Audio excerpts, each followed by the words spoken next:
Avui fem un llobarro al forn molt especial, amb col, gingebre, ceba tendra i salsa de soja. Mentre escalfem el forn a 190 graus, escaldem les fulles de col, 2-3 minuts. Tallem les dues cebes tendres d'aquesta manera i el gingebre d'aquesta, i ara començarem a posar totes les coses, tots els ingredients en la safata per anar al forn.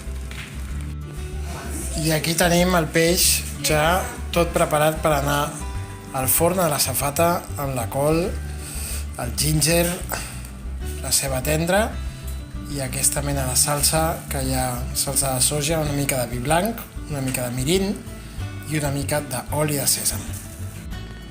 I ja ho tenim a punt. Al final hem tingut 30 minuts, 20 tapats i 10 destapats. I finalment aquí tenim el plat ja destriat amb una mica de tots els seus ingredients i és per menjar.